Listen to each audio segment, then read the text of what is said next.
I've been rereading the book of Job and studying it again. It's a book I'm particularly fond of, but it's a difficult book, and I wanted to take a minute to try to talk to you about how you can read Job and what Job can teach us about suffering and how we can deal with suffering, especially in light of some of the recent tragedies that took place in Boston and in Iran. A lot of people forget that there was a couple of earthquakes recently in Iran. A lot of people died in them. So these bring up naturally the problem of evil, and that's the central issue of the book of Job. The book of Job has to be recognized for its bravery and its brilliance because the book speaks against the prevailing view of the prophets and most of the Bible, which is that suffering is the result of behavior. The prophets, the Deuteronomistic writers, the people who wrote a lot of the law, their attitude was if you're facing bad times, it's because you did something wrong. That good things happen to good people, bad things happen to bad people. And that's the general view of the prophets and those who wrote in their name and in their theological tradition. But the book of Job is one of those books that comes around and goes, hey, prophets, the world doesn't really work that way. I mean, good things happen to bad people and bad things happen to good people. So the first thing we have to recognize of Job is that it's a very brave book, and it's really on the outs with a lot of the rest of the Old Testament. But Job is very problematic in that it gives us a picture of God, especially at the beginning, that's not a very good one. I mean, God doesn't come off as a good guy. He makes this bet with the devil.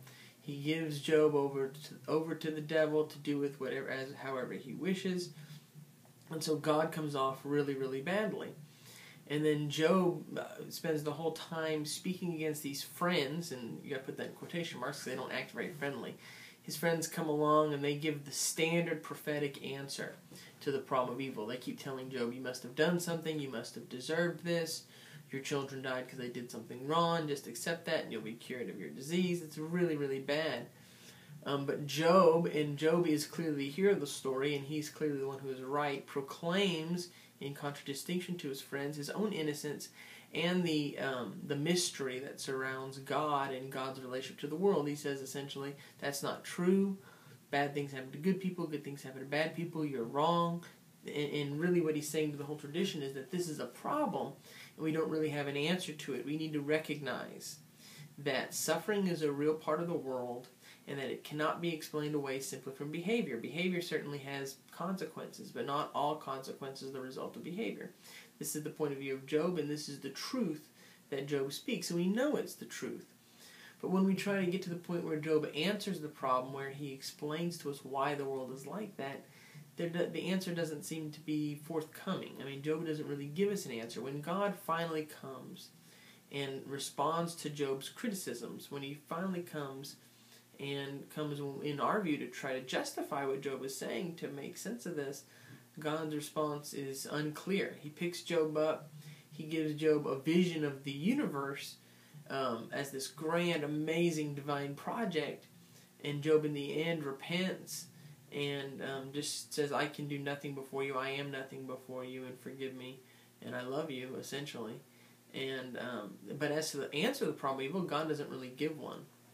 And so what's going on here? What's this book ultimately about? It's certainly about the problem of evil, as I said before. It presents the problem, and it presents the problem as real over against the prophetic answer. But I think that what's really going on is just one man's reflection on what the problem of evil really is. I think that we have to recognize that the God that comes in at the end of the story is radically different from the God who makes the bet with Satan. Job goes through an evolution of his understanding of God. God starts off very small, very petty, and then ends up very grand and beyond our ability to understand. The first God is very understandable. The God at the beginning of the book is very comprehensible. The God at the end of the book is beyond comprehension. And so I think we have to recognize that the two visions of God we get in the story are not of the same God. That Job, the writer of Job, went through a transformation and went through an evolution in his understanding from God. And I think at the beginning of the book, something bad happened to the writer of Job. I believe, in many ways, the writer of Job and Job are the same person. So Job experienced this terrible thing. I think at the beginning of the book, he's caricaturing God. He's saying, if God is what I've always been taught that he is, then this is what God is like. And so the negative image of God we get at the beginning is the negative image that God has of Job at the beginning. So Job is reflecting or putting into story form the image of God that he's been given and how that has been affected by his suffering. Then Job has the different theological positions come in, and he tears those theological positions down. He is Job in the story, and his arguments are his own. The writer is Job, and the writer is bringing the old answers to the problem of evil to life, and he's knocking them down. And he's just writing and writing, and he's writing this beautiful, incredible poetry. It's probably the greatest poetry in the Bible, maybe the greatest poetry ever written. And he's writing, and he's writing, and he's just working this all out, and writing the position that isn't true, writing what his experience is telling him. And then all of a sudden, I think Job, through writing this book, had this experience of God. So God comes to Job through his suffering and through his writing, and the experience of God is what we get at the end. And so one thing that Job does find out is that the real God, the transcendent God, the God that is beyond, can be discovered in and through suffering and in and through creative act. So the only answer to the problem of evil Job can come up with, or the writer of Job, is that you can discover God in your suffering. That through suffering, God can be found. And the real God, which is not the God at the beginning of the story, but the real God, is found by Job through his suffering and through his writing of the book. And so that's what the book is really about. It's about one man working out, struggling with his own suffering, struggling with his image of God, and having that image of God change through the writing of the book and through the suffering. Is there anything that we can glean from Job as far as actually answering the problem of evil? I think it is that through suffering we can find God. I don't think we should then assume that God sends our suffering. I think that's wrong and a logical jump. That's not necessary. I think that we can also recognize that at the end of the book, Job finds a world, a universe which is mostly divine and mostly beautiful. Most of the universe is beautiful and good and working properly. Suffering really only takes place in the smallest slice of human existence. God shows Job the beauty and the grandeur and the divinity of creation in general. And next to that, Job's suffering doesn't seem very significant. And I think we should look at the big picture and recognize the grandeur and the beauty of the universe, and let that grandeur and beauty, the goodness of the universe, kind of drown out our suffering, at least from time to time. That doesn't mean that we should minimize our suffering, or certainly not minimize the suffering of other people. But I think that's the main answer we should get from Job. More generally, I think when we face hard times, we should not be blaming God. We should not look for how God has sent the problem. I don't believe God sends our suffering. I believe rather the evil one, the devil, is the source of true suffering and true evil in the world. We need to ask ourselves, if that's true, there is this counterforce to God. Why does he do what he does? Why does he hurt us? Well, the point is to separate us from God. Everything Satan does is to make us believe that God doesn't love us. So imagine, whether you believe this or not, that there really is a devil. And that devil's out there pushing people, He's kind of like a drug dealer. I mean, we are responsible too because we're the ones that take the drug.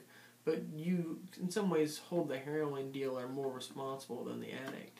So rather than, turning our anger and our evil on the individual addict, which we should do to some degree, we should reserve the majority of it for Satan, or Satan himself. And if there is this devil, if we can imagine that, and he's out there doing bad things to separate us from God, then a lack of faith, giving up, refusing to pray, these give him the victory he seeks. Why compound his victory? By giving him exactly what he's looking for. In that sense, prayer, faith, doing the right thing, keeping a positive attitude, loving in spite of the evil. These become acts of defiance. They become acts of rebellion. They become a way to fight back against the very being that causes the evil in the world. And I think it's that narrative, which comes later than Job. Job is part of a conversation in the Bible about the problem of evil, and it evolves over time. And it kind of culminates in what we call the apocalyptic worldview, in which there is this evil counterforce to God. And the reason that the innocent suffer is because of this evil counterforce. I think that it's at that point that we get an answer that can actually help inform our lives. And then we just take whatever happens in this world, good or bad, we do the best with it. We respond to it positively and in faith. And if we do that, then in some small way, we overcome and defeat the evil that is behind the suffering and evils of the world. I don't know about you, but that's my goal. That's what I want to be a part of. Amen.